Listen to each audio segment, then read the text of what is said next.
गोविन्दाय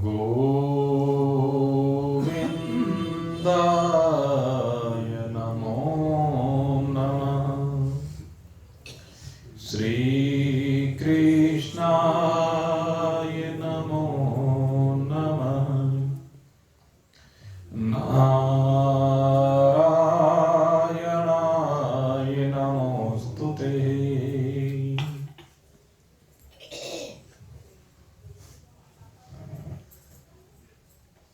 आज कई दिनों के उपरांत भगवान की असीम कृपा से हम पुनः भगवत चर्चा करने के लिए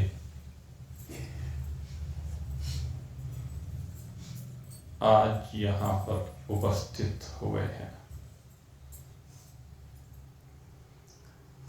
प्रिय साथियों, अभी तक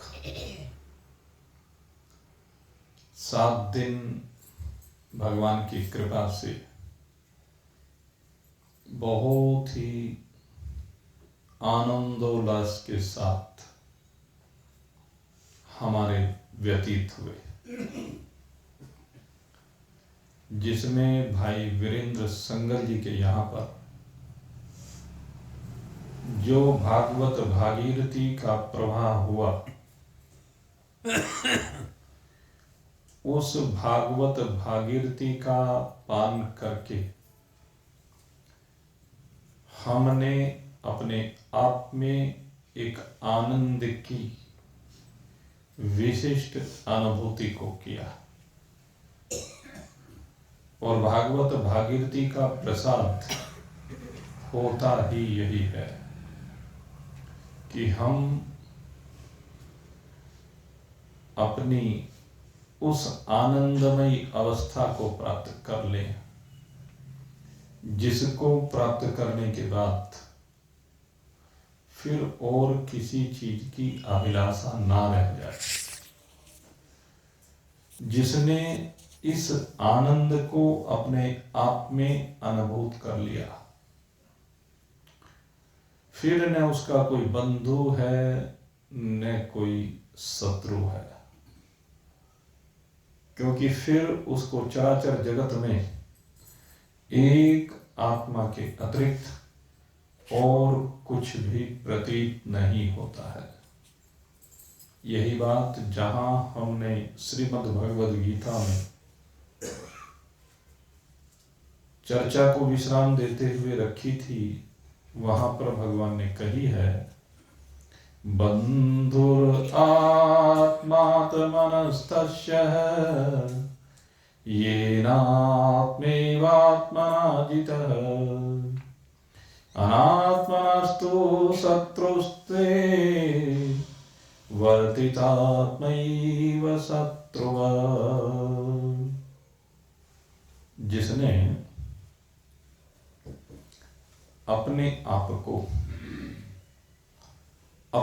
आप में एक बार अनुभव कर लिया है, अर्थात अपने ही आनंद को अपने आप में अनुभूत कर लिया है, अपनी आनंद स्वरूपता को कहते हैं अनुभूत कर लेने के बाद वह ही अपने आप अपना बंधु है। उसका अपनी इस आनंद स्वरूपता से बढ़कर के कोई मित्र हो ही नहीं सकता। और जिसने इस अपनी आनंद स्वरूपता को अनुभव नहीं किया है, अनात्म पदार्थों में ही लिप्त है, तो वही अपना सबसे बड़ा शत्रु है। उसने कहते कि ऐसा कौन सा पाप है जो नहीं किया है। इस मनुष्य शरीर में आने के बाद भी जो अपने आप को नहीं जान पाता है, अपनी वास्तविकता आत्म स्वरूप को नहीं पहचान पाता है, अपनी आनंद स्वरूपता में विराजमान नहीं हो पाता है, तो वह अपना सबसे बड़ा शत्रु है। क्योंकि इस शरीर का जो लाभ लेना चाहिए था, उसने उस लाभ को लिया ही नहीं। वो उस लाभ से वंचित रह गया, और फिर आगे इस शरीर का मिलना कोई जरूरी नहीं है। क्योंकि जब इस शरीर को भोगों में लगाए रखा है, इस शरीर को केवल संसार के लिए समर्पित किया है, तो फिर आगे इस शरीर के मिलने की बात कहां रहेगी। क्योंकि ये नियम है कि जैसी जैसी भावनाओं से भावित होकर के इस मनुष्य शरीर में बैठ करके इस जीव ने यात्रा की है, आगे वैसे ही वैसे भाव को प्राप्त होगा। क्योंकि वही संस्कार अंतकाल में स्फुरित होते हैं। जैसी मानसिकता बनी हुई होती है, वह उस मानसिकता से बाहर निकलता नहीं है, और जब तक उस मानसिकता से बाहर नहीं निकलेगा तो दूसरे मनुष्य शरीर की प्राप्ति फिर कैसे हो सकती है। क्योंकि जब पार्श्विक कर्मों में सारे जीवन पर्यंत लगा रहा है और इन पार्श्विक कर्मों से वैराग्य को प्राप्त नहीं हुआ है, तो फिर उन्हीं में जाएगा आगे। मनुष्योचित अगर कर्म किए हैं तो मनुष्य शरीर को प्राप्त होगा, और अगर यदि यहां पर भली प्रकार से कर्मयोग का आचरण किया है, करने योग्य कार्यों को करते हुए उनको परमात्मा को अर्पित किया है, सदा अपने आप को परमात्मा को समर्पित करके जो रहा है, वो समस्त कर्मों को परमात्मा को समर्पित करने के कारण से यहां से भगवान को प्राप्त होता है कर्मयोग के माध्यम से। और जिसने भगवान की भक्ति की है, भगवान के साथ अपने चित्त को लगाया है, भगवान में अपने आप को डुबोया है, वह भगवान को प्राप्त होगा। सीधी सी बात है। और भगवान को प्राप्त होकर के भगवान के लोक में वह विभिन्न प्रकार से निवास करता है। तदुपरांत भगवान अपने लोक में जाकर के उसको उपदेश देते हैं, और वहां उपदेश देकर के भगवान उसको ब्रह्म स्वरूपता का उपदेश देते हैं, आनंद स्वरूपता का उपदेश देते हैं, तो वह आनंदमयी स्थिति में विराजमान हो जाता है। ये भक्तों की बात होती है। और अगर यदि हम इस शरीर में जिसने अपने स्वरूप का बोध प्राप्त कर लिया है, तो भक्ति में और ज्ञान में जो अंतर है, यद्यपि दोनों के फल रूप में कोई अंतर नहीं है, ज्ञान और भक्ति नहीं कछु भेदा, उभा हरहि भव संभव खेदा। कहते भव के संकट को दोनों ही हरण करने वाली है, भक्ति भी और ज्ञान भी। लेकिन बेसिकली जो हम चिंतन करते हैं, तो चिंतन करने में फल रूप में एकता होने के बाद भी एक व्यवस्था है, और उस व्यवस्था के कारण से भक्ति मार्गी साधक को समय अधिक लगता है, और जो ज्ञान मार्गी साधक है वह यहीं पर विमुक्त हो जाता है, वह यहीं पर अपने स्वरूप को प्राप्त होकर के आवागमन के चक्र से मुक्त हो जाता है और अहम ब्रह्मास्मि भाव में विराजमान हो जाता है। अहम ब्रह्मास्मि भाव ही भक्ति के द्वारा भी प्राप्त होता है, लेकिन उसमें कितना फर्क है कि वो जब यहां से शरीर को त्याग करने के बाद जब भगवान के लोक में जाएगा, तो एक तो जितनी अवधि यहां रहा वो ज्ञानी और भक्ति दोनों में कितना अंतर है। मान लीजिए, इसको इस प्रकार से हम समझ सकते हैं एक ज्ञान योगी है, एक भक्ति योगी है। जो भक्ति योगी है वो दोनों की आयु इस समय 60 वर्ष है, और 60 वर्ष की अवस्था में भक्ति योगी भगवान में डूबा है, और 60 वर्ष की अवस्था में ज्ञान योगी को अपने स्वरूप का बोध हुआ है। और उसके बाद 20-25 साल की यात्रा मान लीजिए यहाँ की रही, जितनी भी रही, तो वो जो 20-25 साल की यात्रा यहाँ पर ज्ञानी की रही, ज्ञानी तो उस स्थिति में भी अहम ब्रह्मास्मि भाव से संयुक्त रहा सदा। केवल शरीर के प्रारब्ध को शरीर ने भोगा है, वो शरीर से भी लग रहा है। और भक्ति योगी वो भगवान में रमा रहा यहाँ पर भी। ज्ञान योगी तो 60 वर्ष की अवस्था में ही मुक्त हो गया, लेकिन भक्ति योगी के लिए 25 साल का सफर तो मान लीजिए यह रह गया। और इसके बाद भगवान के लोक में जाने के बाद वहां भगवान कब उसकी पात्रता को देख करके, क्योंकि वहां जाकर भी भगवान पात्रता देखते हैं। भगवान के सानिध्य में रहने के बाद भी जब तक उस भगवान के भक्त की अभिलाषा नहीं होती है, जब तक मैं समझता हूं उसके अंदर पूर्ण वैराग्य उत्पन्न नहीं होता है। क्योंकि भगवान के लोक में जाकर भी वो दिव्य भोगों का भोग भोगता है। ऐसा नहीं कि वहां भोग नहीं है, वहां पर तो श्रेष्ठतम भोग है, यद्यपि वो सब सात्विक हैं, शास्त्रोक्त हैं। वहां पर जब वो भोगों को भोगते भोगते जब वहां उनसे विरक्त होता है, तो विरक्ति जब आती है तो तब उसके अंदर पात्रता आती है। पात्रता जैसे यहां पर है वैसे ही वहां पर पात्रता है। नित्य और अनित्य का विवेक होना, इहलौकिक और पारलौकिक समस्त भोग्य पदार्थों में वैराग्य होना, किसी की इच्छा ना होना। तो वहां भी जब वहां के भोगों की भी इच्छा ना हो, और सठ संपत्ति से संयुक्त होना, सम दम तितिक्षा श्रद्धा समाधान उपरति। और फिर सबसे बड़ी बात है वहां ये सब चीजें तो लगभग होती हैं, ऐसा नहीं कि होती नहीं है, लेकिन वो पूर्णता को जिस दिन प्राप्त होती है उस, और ये पूर्णता को कब प्राप्त होती है, कहते हैं जब चौथी स्थिति यानी जिज्ञासा, वहां जाकर भी जिज्ञासा का होना। जब उसकी जिज्ञासा होती है तब भगवान उसे अपने वास्तविक स्वरूप का बोध कराते हैं, अर्थात भगवान वहां पर सद्गुरु बनते हैं। और भगवान सद्गुरु बन करके उस भक्त को अपने स्वरूप का बोध करा देते हैं, जिसके बाद वो वहां पर जिस भी भूमिका में भगवान ने रखा है, क्योंकि वहां पर भगवान के लोक में जाकर के सालोक्य, सामीप्य,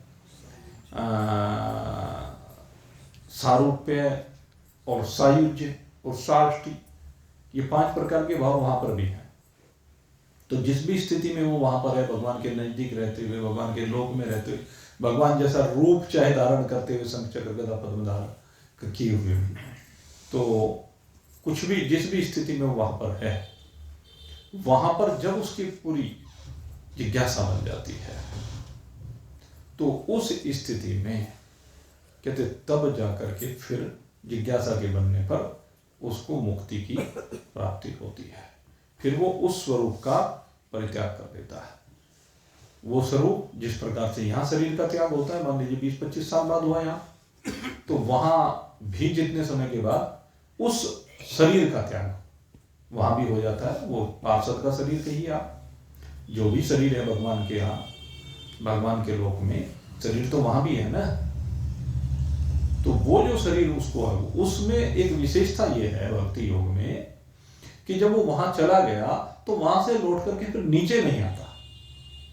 ब्रह्मा जी तक के लोक में जब गया अपने कर्मों के कारण, सकाम कर्मयोग की गति कहां तक है, सकाम कर्मयोग आदि की जो गति है वो उसमें भी यद्यपि वैराग रहता है तो ब्रह्मा जी के लोक तक है, लेकिन ब्रह्मा जी तक के लोक में जाने के बाद उसको लौट करके फिर यहाँ आना ही पड़ता है।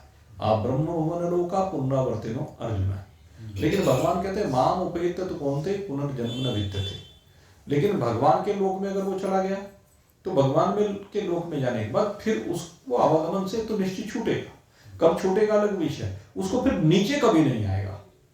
एक अपवाद की बात अलग है, अपवाद में अगर नीचे किसी कारण से आना भी पड़ा है, जैसे साप संयुक्त हुए जय और विजय, जैसे मैंने भागवत में भी चर्चा की थी इस बार, जय और विजय ये भगवान के जो दोनों पार्षद वहां रहते हुए भी ये इनको लौट करके यहां पुनः आना पड़ा। और ये ही नहीं, जिस समय भगवान अवतार धारण करते हैं तो अवतार के समय भी भगवान के पार्षद, भगवान के संग में वहां रहने वाले, वो भी यहां पर आकर के शरीर धारण कर लेते हैं। लेकिन उनमें एक विशेषता है कि वे जो यहां पर आकर के शरीर धारण करते हैं वो फिर से लौट करके भगवान के साथ ही चले जाते हैं।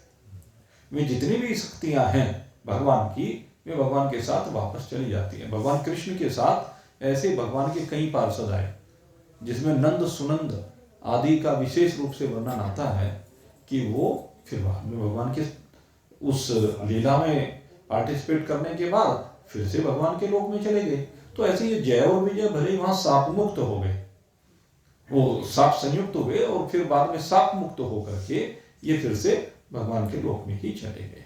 वो उनको अन्य जगह पर फिर जाने की बात नहीं, क्योंकि उस समय सनकादिक ऋषियों ने साप दे दिया जय और विजय को, और सनकादिक ऋषियों के जय और विजय को साप देने के कारण से 3 जन्म वो यहाँ पर दैत्य शरीर में रहे, हिरण्याक्ष और हिरण्यकशिपु के रूप में, रावण और कुंभकर्ण के रूप में, और शिशुपाल और दंतवक्र के रूप में। तो इन सब के रूप में वो यहाँ पर रहे जरूर, लेकिन 3 जन्म के बाद वो फिर से लौट करके भगवान के लोक में ही गए, वो अन्य शरीरों में नहीं है। और यहाँ भी सबसे बड़ी एक खूबी क्या रही है कि यहाँ आकर भी उन्हें भगवान का संपर्क मिला है, सानिध्य मिला है, भले ही चाहे असुर शरीर है।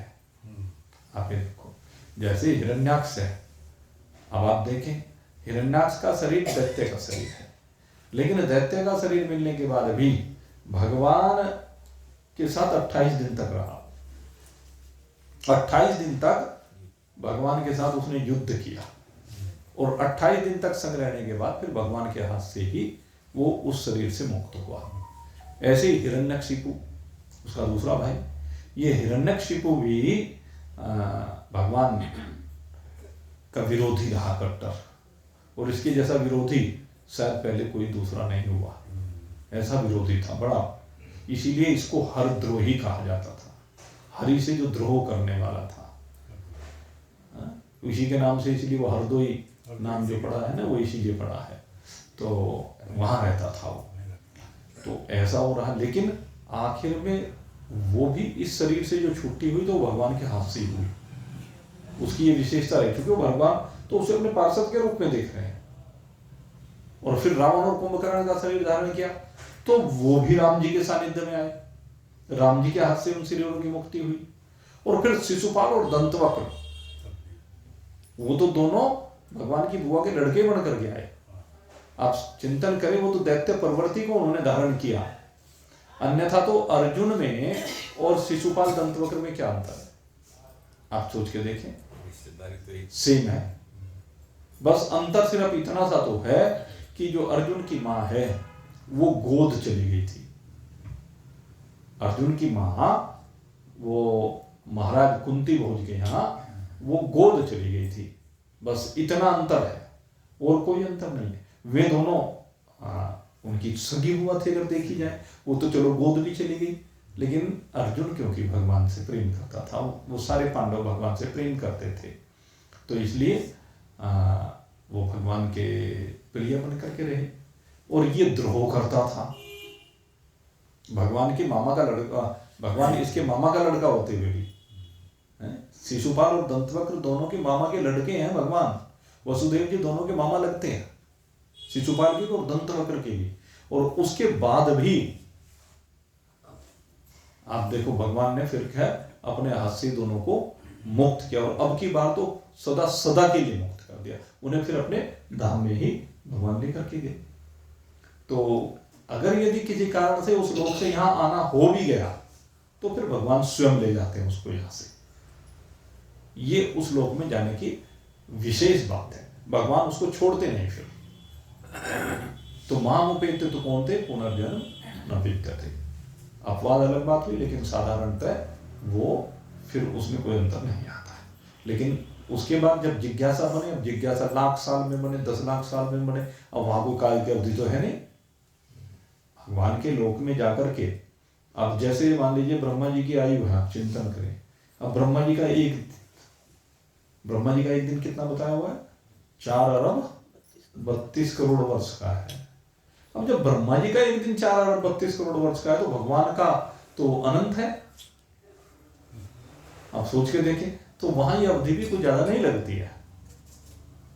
जो प्रजापति ब्रह्मा जी के लोक में रहते हैं, उनके लिए तो जैसे हमारी दिन रात है, ऐसे उनके लिए 4 अरब 32 करोड़ वर्ष दिनों रात के समान है। ये विशेषता है उस जगह पर रहने वालों की। तो क्या, तो ये बात हुई ज्ञान और भक्ति मार्गी साधकों की।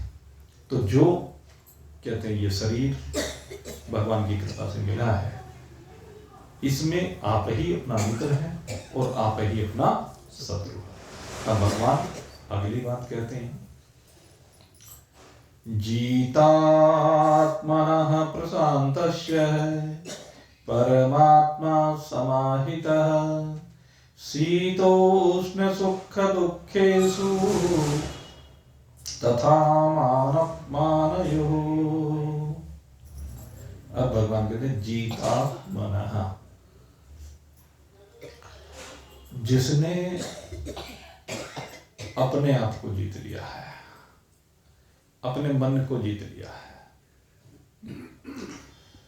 कहते हैं जो हमारी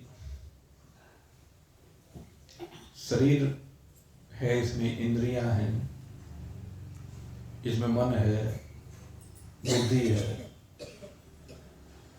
कहते हैं ये जो मन और बुद्धि है, ये सामान्यतः हम क्या देखते हैं कि जितने प्राकृतिक पदार्थ होते हैं, प्रकृति प्रदत्त पदार्थ हैं, पंचभूतात्मक,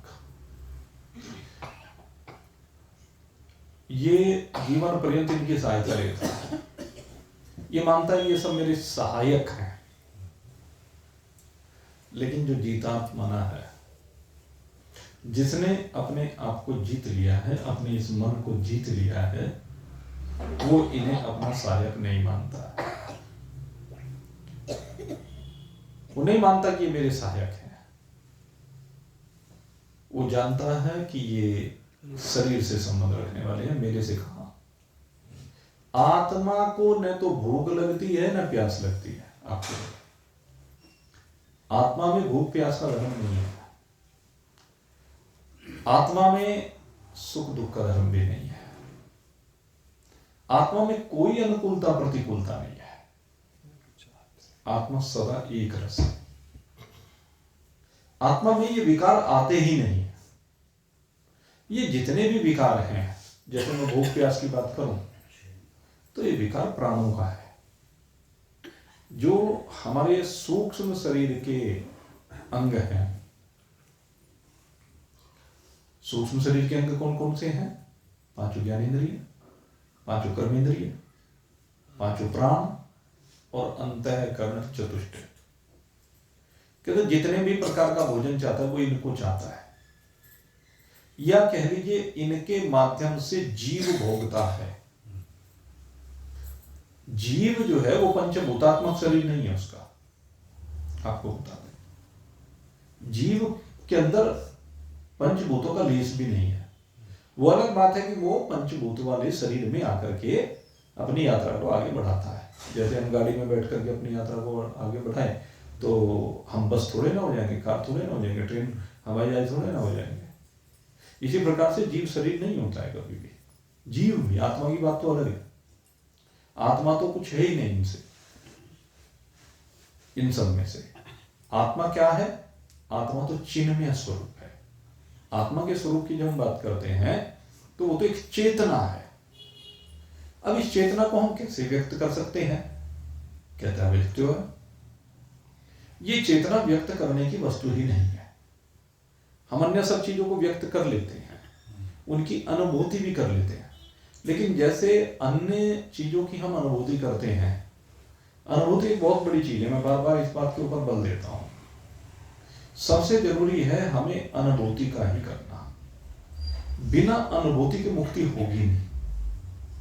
और अनुभूति इन प्राकृत पदार्थों के माध्यम से ही करनी है, ये भी बता दूं आपको, क्योंकि इशारे इसी प्रकृति से समझने हैं। इशारों को इसी प्रकृति से आप समझें, और इनकी विधि है। थोड़ा सा अगर यदि आप ध्यान करें क्रियाओं के ऊपर तो अपने आप समझ में आ जाएगा। जैसे एक तो मैं आपको अनेक बार बताता हूं, जब श्वास अंदर जाता है और श्वास बाहर आता है, तो उस समय इस श्वास को देखिए, और ये श्वास जब अंदर जाता है, हमारी समस्या क्या है कि हम इस श्वास को अंदर जाते ही इस श्वास को शरीर का भाग मानते हैं। हम मानते हैं कि ये शरीर और ये एक ही है। हम प्राण को बिल्कुल एक रूप मानते हैं। लेकिन अगर यदि हम ध्यान से देखें, जिस श्वास को हमने लिया है तो उसमें क्या गया है, जो वातावरण में फैली हुई वायु है, उस वायु का एक अंश शरीर के अंदर जाता है। तो जो शरीर के अंदर जा रहा है और फिर लौट करके वापस आ रहा है, उसमें से कुछ वायु तो वही जो की तो वापस आ जाती है, कुछ वायु जो पहले अंदर गई हुई थी उसमें से अशुद्धियों को लेकर के बाहर आ जाती है।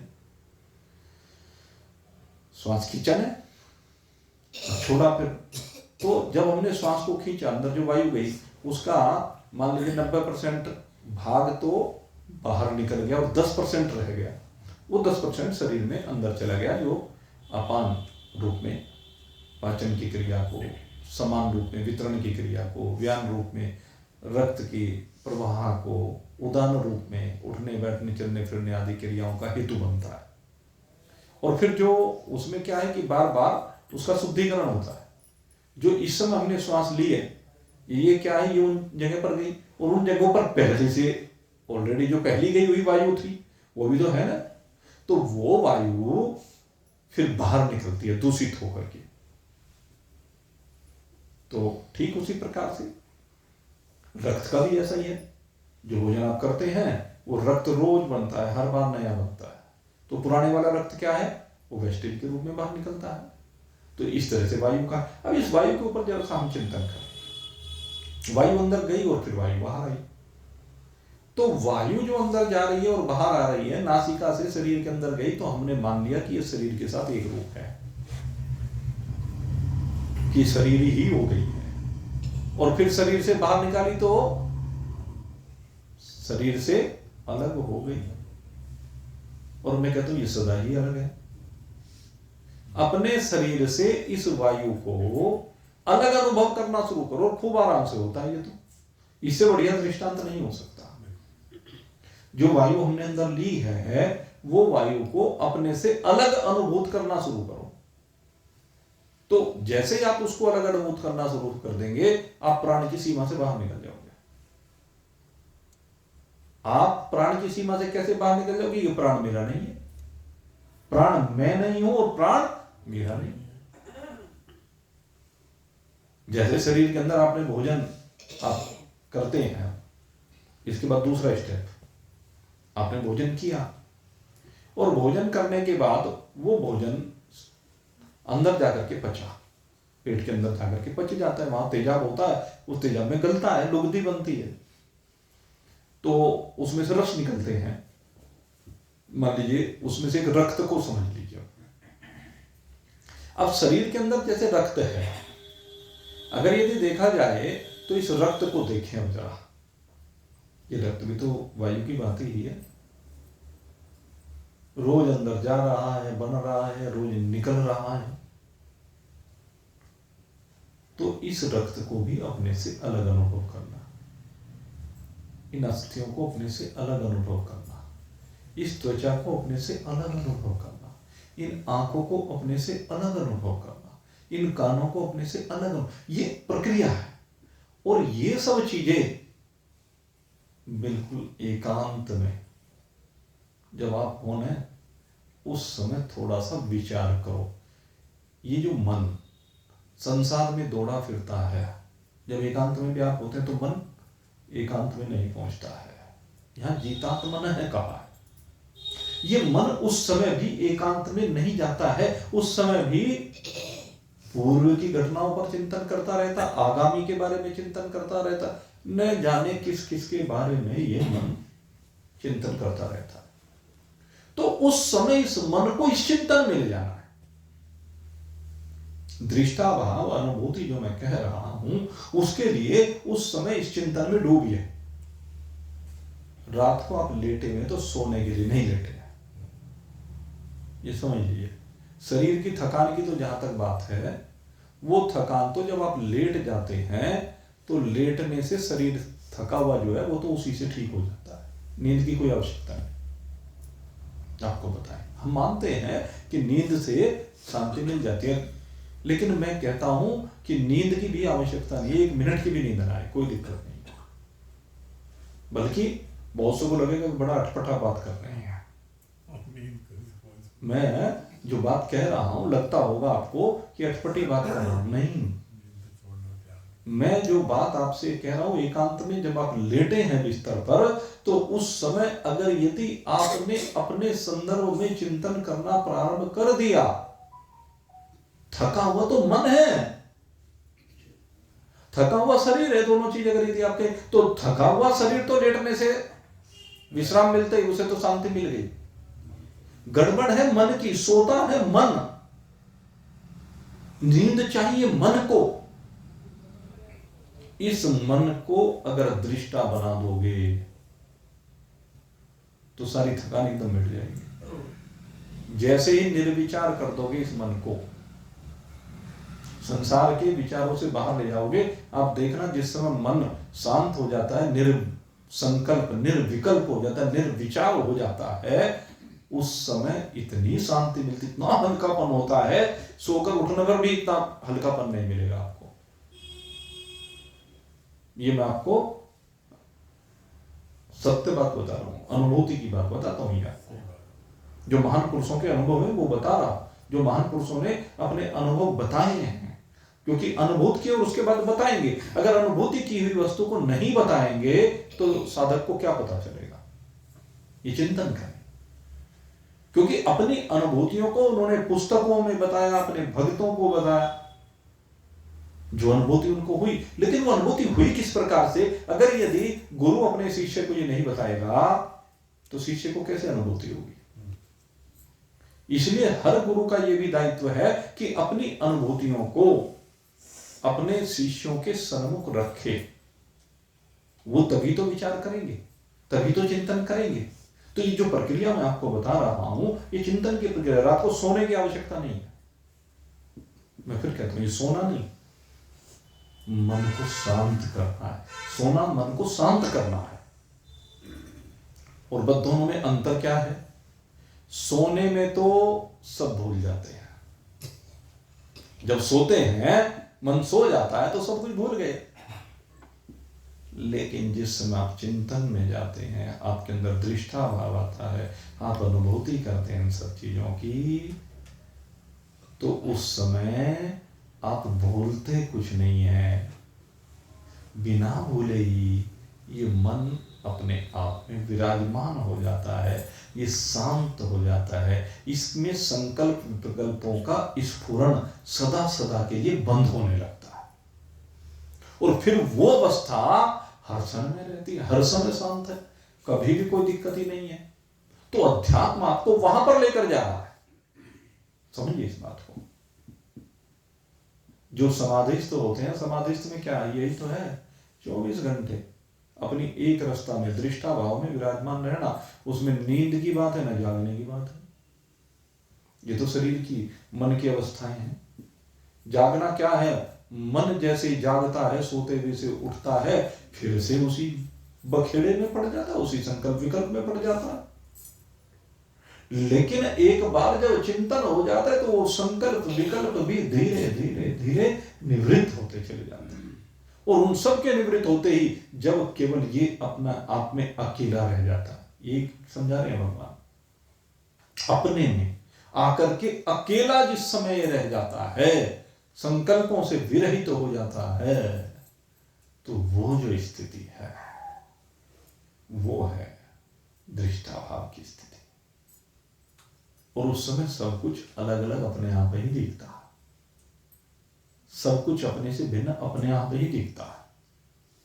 आप आंखों को भी अपने से अलग अनुभव करते हैं, कानों को अपने से अलग अनुभव करते हैं, त्वचा को अपने से अलग अनुभव करते हैं, जिह्वा को, मुख को, नासिका को, अपने हाथ को, पैर को, नाखून को, हड्डियों को, रक्त को, शरीर के अंदर जो भी कुछ भरा हुआ है वो सब अलग, वो अलग है।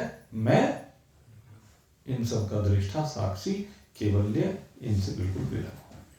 ये मुझे छूते भी नहीं है, इनसे मेरा स्पर्श भी नहीं होता, मैं बिल्कुल असंग हूं, क्योंकि मैं चैतन्य। अब इस चैतन्यता की अनुभूति की बात करते हैं। चैतन्यता की अनुभूति कैसे हो, और इसमें सबसे बढ़िया दृष्टांत वर्तमान में, जैसे अभी आपने देखा 2-3 दिन पीछे बड़ी बर्फीली हवा चली ना, सबने महसूस की। उसमें क्या लग रहा था, उसमें आपको यह अनुभव करना है उन बर्फीली हवाओं में कैसे वो बर्फीली हवा कपड़े पहरे पहरे भी आपके शरीर के अंदर प्रविष्ट हो रही है। होती है कि नहीं होती है? आपकी त्वचा, उसमें भी ठंड की अनुभूति होती है, और ये नहीं त्वचा में अंदर तक आपको कपा के रख देती है।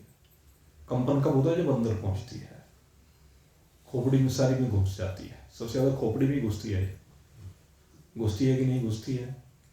उस समय उस ठंडक का अनुभव आप शरीर के हर अंग प्रत्यंग में कर रहे होते हैं।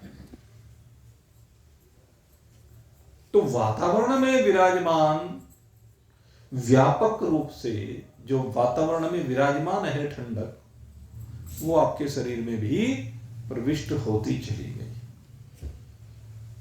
अभी कुछ समय के बाद भीषण गर्मी पड़ेगी और उसमें उष्णता का आपके शरीर में प्रवेश होगा।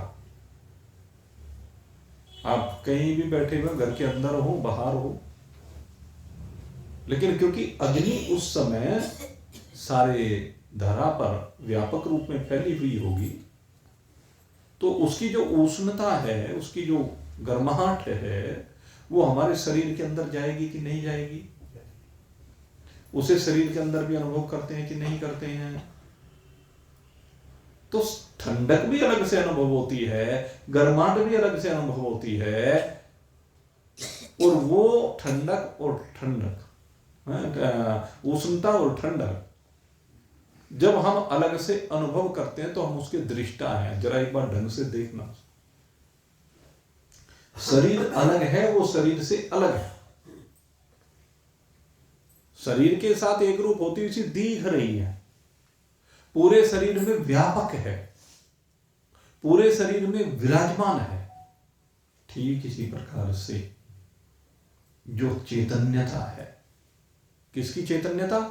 परमात्मा की चैतन्यता, अपनी आत्मा की चैतन्यता, अपने स्वरूप की चैतन्यता, वो चैतन्यता भी ठीक इस उष्णता और ठंडक की भांति अनुभूत की जाती है। वो इसके रोम रोम में समा जाती है, समाई हुई हर समय ही है। समा क्या जाती है? रोम रोम में वो समाई हुई है। जैसे ठंडक और उष्णता, यद्यपि ठंडक और उष्णता तो आने वाली और जाने वाली है, जैसे जैसे ऋतु चक्र बदलता है, ये तो आती भी है और चली भी जाती है। एक ही दिन में प्रातः काल में शरीर के अंदर घुस जाती है, धूप में बैठे तो ठंडक निकल जाती है, गर्माहट का प्रवेश हो। तो इस उष्णता और ठंडक को जरा अनुभूत करके देखें शरीर के अंदर, और जैसे इसे अनुभूत करते हैं उसी प्रकार से व्यापक चैतन्यता भी शरीर के अंदर ऐसे ही प्रविष्ट रहती है, सदा शरीर के अंदर सदा ही विराजमान रहती है। और आगे जब हम जाते हैं तो वास्तव में ये शरीर उसमें प्रतीत होता है।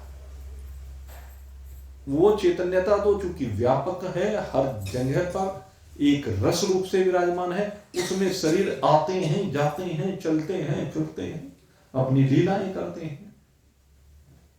तो उस चैतन्यता को अनुभूत करने के लिए हमें थोड़ा प्रयास करना चाहिए। और ये प्रयास जो मैंने आपको सिस्टम बताए हैं, और ऐसे और भी बहुत सी बातें हैं, धीरे धीरे इनके माध्यम से उनको भी हर चीज में घटा करके देखिए।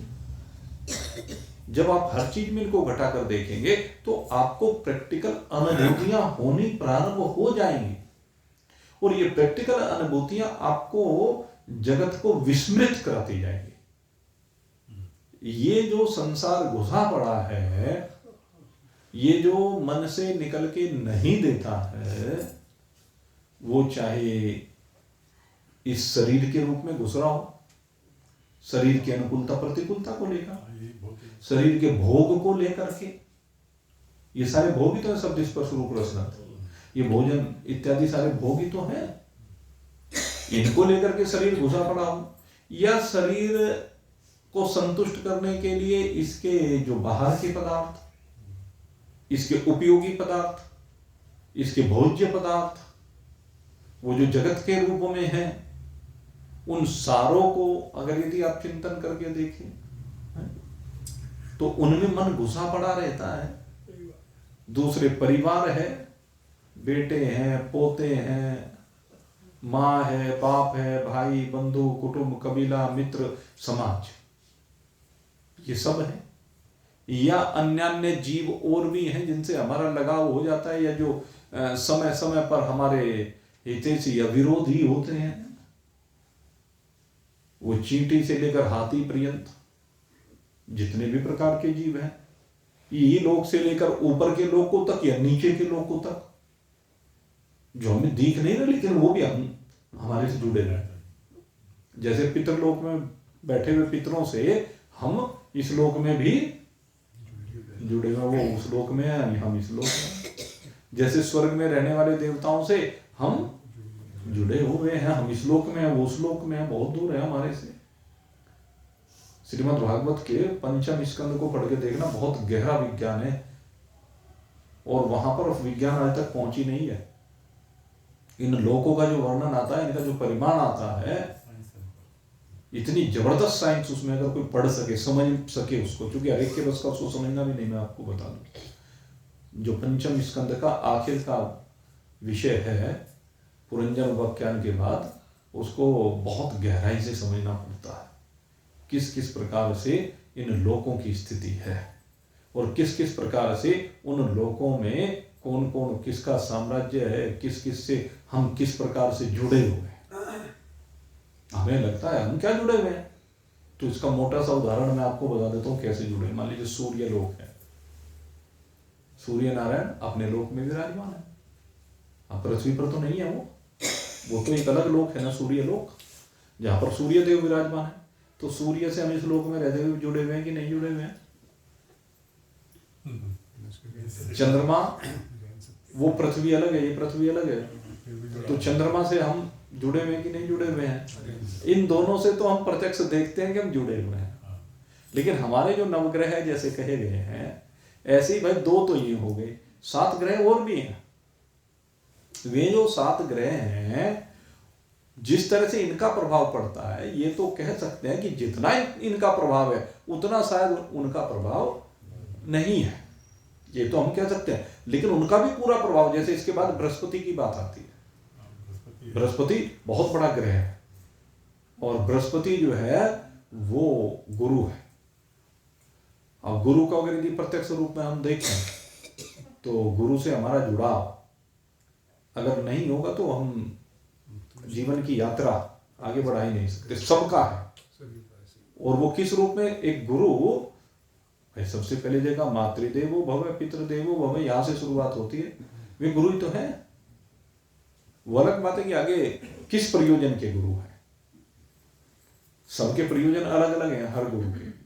वास्तविक गुरु तो जो होता है वो हमारा सदगुरु, जो हमें सब जन्म मरण के चक्र से मुक्त करने वाला है।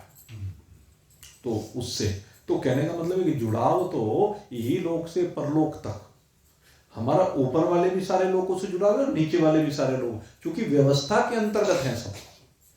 वे वहीं बैठे बैठे व्यवस्था कर रहे हैं। जैसे मान लीजिए एक मान लीजिए ये अंबानी है, अंबानी की कितनी फैक्ट्रियां हैं, अगर यदि जापानी उससे पूछा जाए तो शायद वो ना बता सके। अंबानी के कितने कर्मचारी हैं शायद वो किसी को नहीं बता सकता है? लेकिन सारे के सारों को हैंडल कौन करता है? वो अपने एक कमरे में एक ऑफिस में बैठे हुए सारी फैक्ट्रियों को हैंडल करता है, सारे वर्कर्स को हैंडल करता है, सबकी नीतियां बनाता है, सबके लिए जो भी कुछ करना है, उन्हें किसी को पारितोषिक देना है तो वही तो करेगा। जो उस फैक्ट्री में मैनेजर बना के बैठ रहा है उसको तो निमित्त बनाएगा, वो करेगा तो वही ना। उन्हें कोई बोनस देना है, उन्हें कोई सामान गिफ्ट में देना है, उनकी तनख्वाह कमती बढ़ती करनी है, किसी को हटाना है, लगाना है, कितने आदमी रखने हैं, कितने हटाने हैं, वो नीति का निर्धारण कौन करता है? ऐसे वो जो प्रजापति आदि बैठे हुए ना, इस प्रजा के पालन में, इस प्रजा के बनाने में, इस प्रजा को सही तरीके से नियमों के आधार पर चलाने में, वो सब हेतु हैं वहां बैठे बैठे। हम भले ही उनको नहीं देख पाते, हम भले उनको समझ ना पाए, लेकिन वो सब हेतु होते हैं।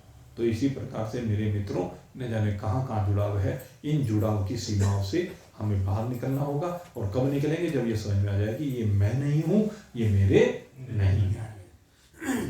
तो इस चीज को चिंतन के द्वारा एकांत में अनुभूत करने का प्रयास किया करें। सोने के बजाय चिंतन पे जाए।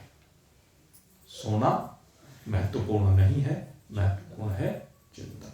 तो खैर, आप सबके लिए आज बहुत बहुत शुभकामना करते हुए यहीं पर आप सत्संग को विश्राम देते हैं।